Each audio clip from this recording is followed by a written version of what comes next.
This is the UAAP Season 73 Volleyball. Set number 2 already in the books in case you just caught up with us on Studio 23. First set won by LaSalle. Second set, the first set won by UST against LaSalle all season. We're tied 1 set apiece.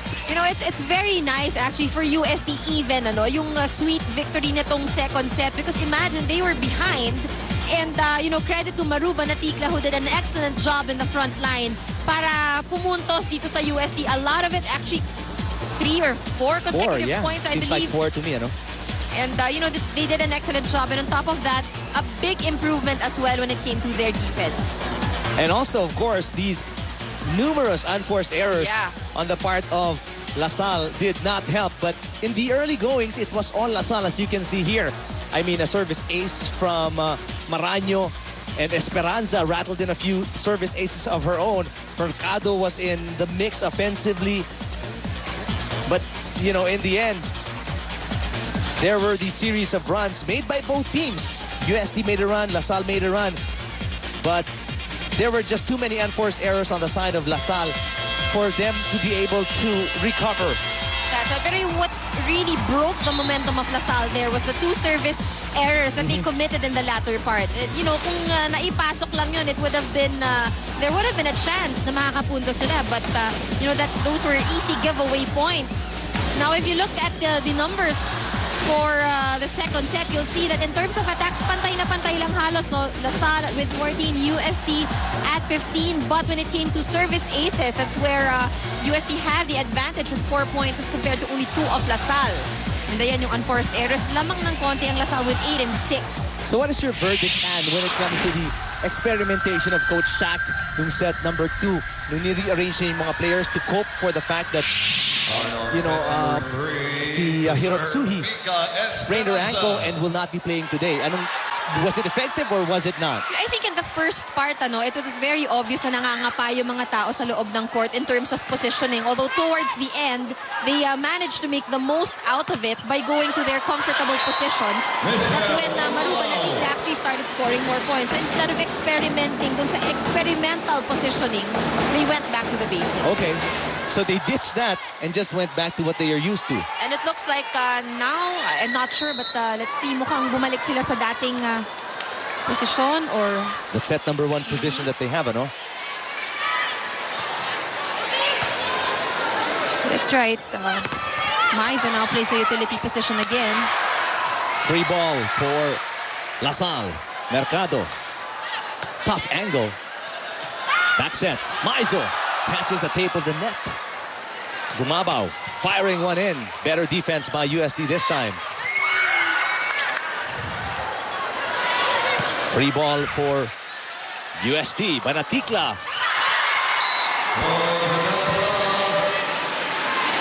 Twice, LaSalle was at set point in set number 2. And they botched it twice with service errors, And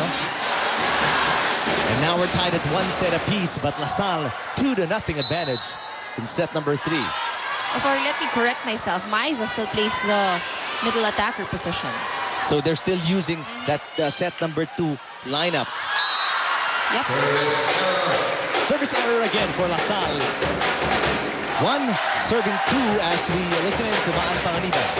Yes, Eric, usang at saka Coach keeps on repeating these 2 words so that the Tigresses know that this is all what they need to win this 3rd set and hopefully the 4th set and all the games for this particular game. But you know what? You won't hear and see Coach upset today. He understands truly that the girls are still trying to adjust not only on offense but also on blocking, the floor defense and coverage. He tries his best to keep the huddles really light and relaxed where he doesn't want to add any more pressure to the Tigresses. Now, if Coach Shaq has been calm and collected, it was team captain Aiza Maizo who was shouting at her teammates, especially during that crunch time in the 2nd set.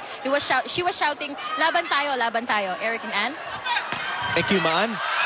Indeed, you've got to credit Coach Shaq de los Santos. He's giving these girls to my Tigresses a lot of slack in this game, despite being down by as much as 8 points. You see him always calm and pinapagbigyan niya yung mga girls and giving them time to adjust because he knows that they're lacking one, player. That's Hirotsuhi. That's right. But, you know, in this current lineup, medyo itong si Espiritu nangangapa pa rin, ano? Still trying to get a feel of her position. And you see Maizo constantly giving her instructions while inside the court. There are occasions when you do see Espiritu, like, it seems like she's lost in the play, no? Some movement from players. Banatikla with the block there. Here's Aiza Maizo serving. 3-all. Oh, that one was too low. Still very early in the set, though. And a lot of things can happen. Maizo can turn that around. Let's go to step C. After that last set, Coach Emil was very disappointed because that game could have ended in their favor. So he stressed out the importance of giving that extra effort. He wants the girls to give their best, but at the same time not to be too tense when playing inside the court. In addition to that, the Lady Archers were also instructed to read their opponent as well as to read the ball. Speaking of reading the ball, what Coach Emil really wants is for the girls to anticipate the attack. Sabi nga niya, huwag niyo abulin yung bola. Kung malakas yung service, edi i-anticipate niyo. Now, the third set, the Lady Archers will make sure to limit and minimize errors, and they will also make sure that their timing is right so that they may end this game in their favor. Eric and Ann? Thank you, Steph. What an unfortunate play para sa UST, ano, no? Oh, clear case of miscommunication there between Caballejo and Dimokulangan. And it's UST's turn to commit these unforced errors. LaSalle is up by 3, their biggest lead here in set number 3. Tough setup para kay Dimokulangan. Free ball, LaSalle. In the middle, Cha Cruz, not much power on that hit. Picked up by UST, Esperanza to Gumabaw.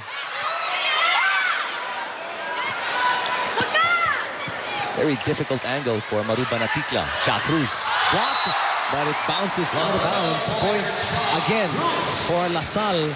Long rally right there, but LaSalle with a comfortable cushion. 4-point lead.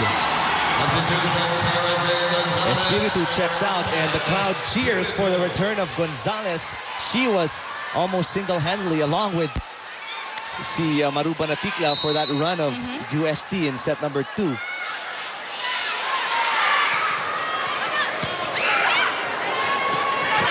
Banatikla on a combination. Good coverage. Gonzalez gets it through. Maraño. Better save by Maizo. But it was too low for Banatikla. Wanted to put it over, but ang baba.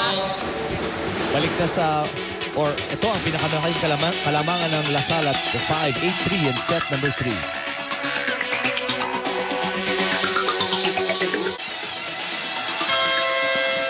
The happy number 3 seeds in the Final Four. Pao Soriano, along with their coach, Mami Dulce Pante, in a very mother-daughter kind of a scenario, no? Of course, off the court, mommy talaga si Coach Dulce.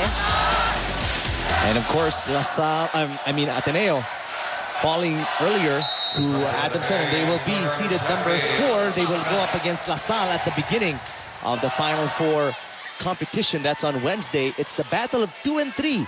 So Wednesday in the men's and women's division. FEU UP in the first game, while it's UST and Adamson in the second game. Too close to the net that time, and Maraño punishes UST.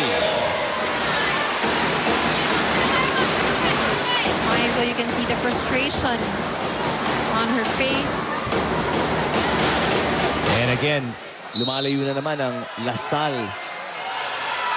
6-point lead. 9 serving 3. UST falling behind courtesy of some errors. Cruz. Poor setup there by Gumabaw. It was too far from the net.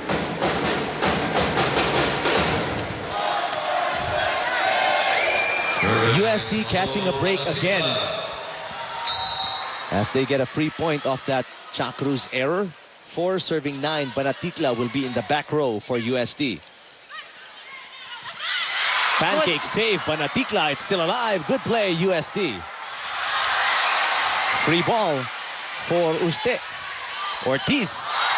Too strong. No, it's right on the line. Point, UST.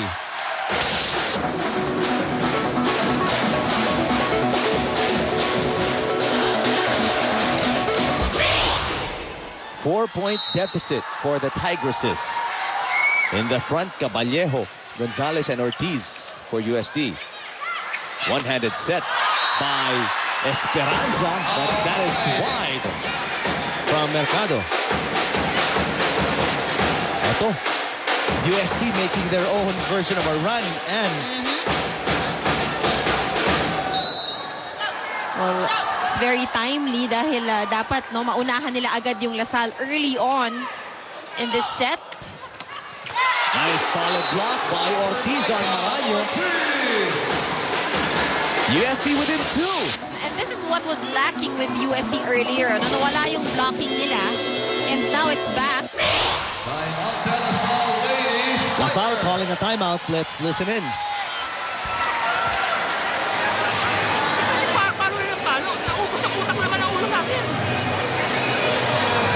Kahit alanganin, paano na palagi, oh. Pwesto, Mika, wala na sa timing, itinataas na lang yung bola. Start yan mabuti. Nag-open-open na tayo, eh.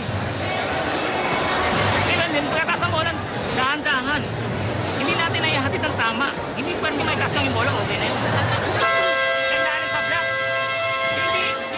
Hindi tayo sa atake kukuha ng puntos. Sa block at depensa tayo.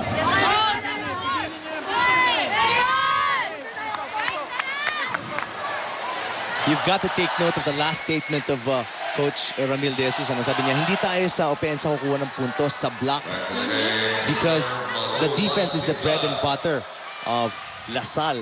And he's pointing out that, you know, Lasal's becoming predictable. Yep. Palo na lang ng palo, wala nang diskarte. Caballero. Single block, bumabaw, not enough. And that shouldn't have been the case, no? Normally, you would see a double block, but in this case kasi nakuha ni Ortiz. Ito yung maganda ngayon na nakikita natin from UST. They are able to deceive the blockers of Lasal. So, ngayon, open. Just one blocker there. Let's see if they can adjust, though. Lima kulangan. Ortiz in the middle, scores again. We're tied at 9-all. Tama si Coach Emilia, the blocking of Lasal is now really missing. All of the points being scored by UST off just one blocker. And this is so beneficial for UST. Yes. They're making a run with Aiza Maizo, Banatikla in the back row. Oh, that's right. Ito pa yung, hindi pa ito yung stronger rotation, strong rotation for UST. Tough angle for Gumabao. The ball was behind her. Caballero found the line. UST steals the lead away from Lasal in set number 3. They're up for the first time, 10-9. And it's very clear what is lacking in Lasal's game is defense. That's both in front line, but also in the back line. Gumabao gets a rest, and in comes last year's Rookie of the Year.